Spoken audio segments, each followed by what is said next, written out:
तो आज का प्यारा सवाल में हमारा सवाल है the number of 5 digit natural number such that product of their digit is 36। मतलब हमें 5 डिजिट के नेचुरल नंबर की बात करनी है जिनके डिजिट्स का प्रोडक्ट 36 हो। ऐसा आपको कितने नंबर्स मिलेंगे? तो 5 डिजिट का नंबर 5 डिजिट बना दो, A B C D E। इन सबका मल्टीप्लिकेशन आपको कितना लेके आना है? 36। तो यहां लिख देते हैं, ठीक है। इसके अलावा एक इंपॉर्टेंट चीज, आपको प्रोडक्ट चाहिए 36। अप्रोच करने के लिए सबसे पहले 36 के फैक्टर्स बनाते हैं। 36 के फैक्टर क्या क्या बनेंगे? 36 के सबसे सिंपलेस्ट फैक्टर क्या क्या बनेंगे? 2 इंटू 2 इंटू 3 इंटू 3 इंटू 1। मतलब आपको एक नंबर तो सामने दिख ही रहा है कि जिनके 5 डिजिट का प्रोडक्ट 36 बने। मतलब ऐसा एक नंबर आपके लिए एग्जाम्पल हो गया। जैसे कोई नंबर में ले लेता हूं 22331, ये हो गया 22,331। ये एक एग्जाम्पल हो गया, जो आपको सवाल दिया ना उसका एक एग्जाम्पल है। ऐसे कितने नंबर्स पॉसिबल है? तो जरूरी तो नहीं है ना कि यही नंबर हो, और भी तो बहुत सारे नंबर हो सकते हैं। तो कैसे बनेंगे, इस तरह की चीज को कैसे अप्रोच किया जाए, इसमें थोड़ा दिमाग लगाते हैं। आपको यार 36 अगर प्रोडक्ट बनाना है, 36 प्रोडक्ट बनाना है, तो 36 प्रोडक्ट बनाने के लिए सबसे पहले ये चीज देखो कि 36 के फैक्टर्स में क्या क्या चीजें नहीं आएगी। जैसे यहां पे 2 आ रहा है, 2 तो आएगा, 1 भी आ रहा है, 3 भी आ रहा है। अगर आप 2 को 2 से मल्टीप्लाई कर दो तो 4 भी आ रहा है। मतलब अगर 4 भी किसी नंबर में अवेलेबल हो तो वो भी कहीं ना कहीं प्रोडक्ट को 36 बना सकता है, मतलब 4 भी इंक्लूडेड है। लेकिन अगर मान लो इन नंबर्स में से, ये जो आपके पास में नंबर्स हैं, इनमें से कोई भी एक नंबर 5 हुआ, तो 5 होने के बाद उसको किसी भी नंबर से मल्टीप्लाई करोगे तो 36 नहीं आ सकता। मतलब 5 तो पक्का नहीं आएगा। 6 आ सकता है। 6 क्यों आ सकता है? क्योंकि 6 इंटू 6 36 होता है, तो मतलब 6 तो आ सकता है। 7 भी नहीं आ सकता, 7 को किसी भी नंबर से मल्टीप्लाई करने पे 36 नहीं आ सकता। 8 भी नहीं आ सकता। 9 आ सकता है कि 9 4 36, तो 9 आ सकता है। मतलब ये तीनों नंबर जो है वो आपको अपनी लिस्ट से हटाने हैं। अब आपके पास जो नंबर बचे हैं वो नंबर मैं यहां लिख देता हूं। वो नंबर कौन कौन से हो गए वो नंबर यहां लिख दो। 1 2 3 4 6 9। ये नंबर्स आपके पास में बचे हैं अभी अवेलेबल, जिन नंबर्स को यूज करके आप अपना मल्टीप्लीकेशन 36 बना सकते हो। अब 36 बनाने के लिए आप सबसे पहला एग्जांपल जो देख रहे हो उसमें आपके पास में लिखा हुआ है 2 2 3 3 1। मतलब यहां पे आपने क्या किया, सबसे पहले 2 2 3 3 को मिला के 36 तो बना दिया, लेकिन साथ में एक 1 आपको मल्टीप्लाई करना पड़ा। क्यों करना पड़ा? कवर करने के लिए। अगर आप 4 नंबर से ही 36 बना रहे हो तो जो 5वां नंबर है वो तो लाना पड़ेगा ना। तो जब भी आपको एक्स्ट्रा नंबर की जरूरत पड़ेगी सिर्फ कवर करने के लिए, तो वो नंबर आप 1 लिखोगे। बाकी सारे नंबर मिला के अगर आपका 36 बना रहे हैं तो इसका मतलब वो नंबर आप 1 लिख दोगे। यानी कि आप स्टार्ट यहीं से करो, सबसे पहला स्टार्टिंग यहीं से करो। जैसे आपने स्टार्ट किया तो सबसे पहले आपका जो सवाल स्टार्ट होगा वो यहीं से स्टार्ट हम लोग करते हैं। यहां पर एक कॉलम बना देते हैं कि आपके जो नंबर्स होंगे वो कैसे होंगे। 2 2 3 3 1। यहां पे आपने 4 डिजिट का मल्टीप्लिकेशन 36 बनाया और एक लास्ट में मल्टीप्लाई कर दिया 5 नंबर बनाने के लिए। तो यहां पर आपने 4 डिजिट्स को मल्टीप्लाई किया, 4 डिजिट्स को मल्टीप्लाई किया 4 डिजिट। मैंने साइड में ये लिख दिया कवर करने के लिए कि हाँ 4 डिजिट है, ताकि अपने को ध्यान रहे। अब आप सोचो 4 डिजिट के अलावा 5 डिजिट का ऐसा कोई मल्टीप्लिकेशन आप 36 बना सकते हो? नहीं, क्योंकि देखो सब सिंपलेस्ट फॉर्म में लिखे हुए 2 2 3 3 1 और ब्रेक नहीं किए जा सकते हैं। तो बस इतना हो गया। 4 डिजिट से ज्यादा हम लोग बढ़िया प्रॉपर नंबर यहां यूज नहीं कर सकते जिनका मल्टीप्लिकेशन 36 बने। ठीक है, चलो आगे बढ़ते हैं। अगर आप आगे बढ़ोगे तो 4 डिजिट में तो एक ही फिक्स पॉसिबल हो गया। 3 डिजिट में चलते हैं। 3 डिजिट में तो 3 डिजिट में क्या हो सकता है, आप किसी भी 2 को मर्ज कर दो। जैसे ही आप मर्ज करोगे तो 2 और 2 को मर्ज करोगे तो क्या बनेगा 4। यहां पे 3 3 को अलग अलग रहने दो और यहां पर 1 तो आ गया, लेकिन आपको एक और नंबर चाहिए तो वो भी नंबर आप 1 लिख दो।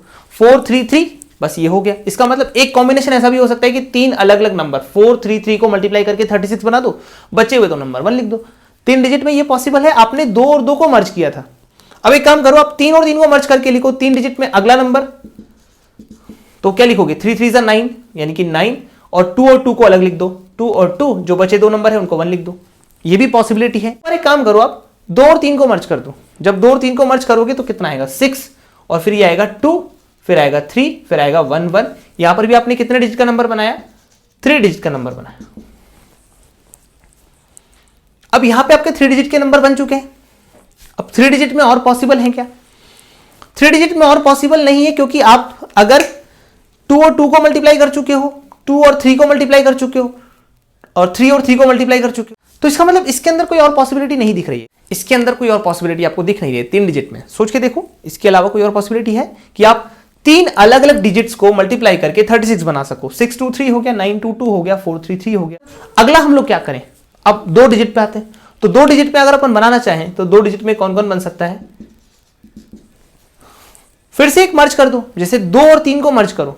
अब आप सोचो 2 और 6 को मर्ज क्यों नहीं किया, क्योंकि तो 12 बन जाएगा, तो डबल डिजिट हो जाएगा ना। सिंगल डिजिट में देखो 2 और 3 को मर्ज करोगे तो 6 आएगा, यानी कि 6 6। अब यहां पे 3 नंबर की जरूरत पड़ी तो तीनों को 1 1 मान लिया, ऐसा भी पॉसिबल है। यहां पर आपने काम कर दिया, यहां पर एक काम करते हैं कुछ बढ़िया सा। यहां पर जब काम करेंगे तो 9 को एज इट इज रहने दो और 2 और 2 को मर्ज करो, 4 2 और 2 को, तो 1 1 1 बचा। ये भी 2 डिजिट का ही बन गया।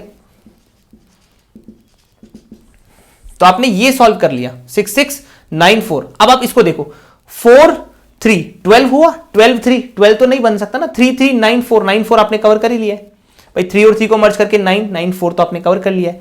3 4 12 वो भी आपके नहीं आ सकता। तो इसका मतलब यही आपका हो गया।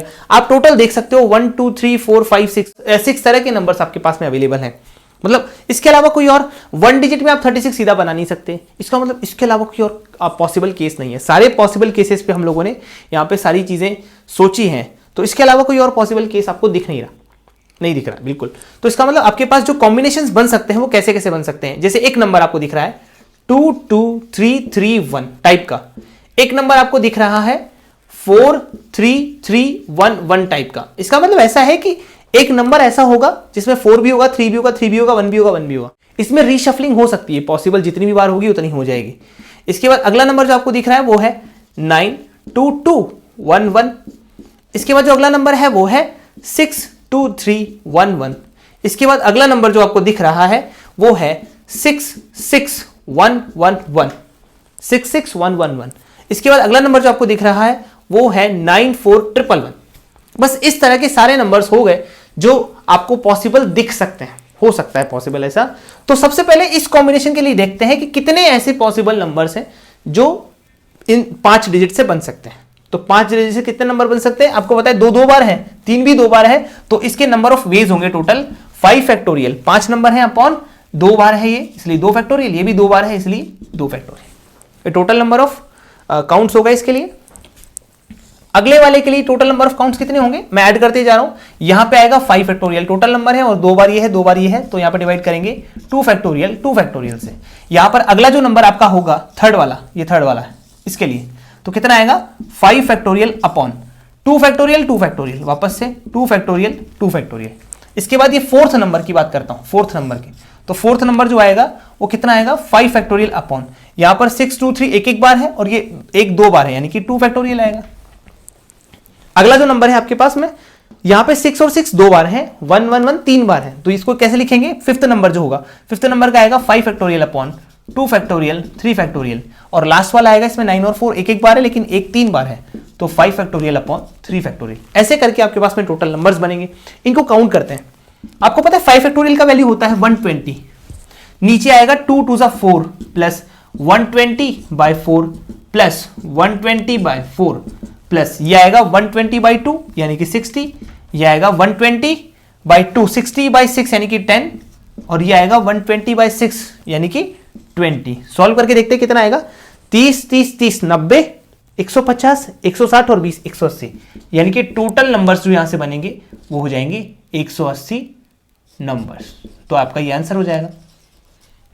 ठीक है, तो इस तरह से हम लोग इस तरीके के सवाल को अप्रोच करेंगे। ठीक है, थैंक यू।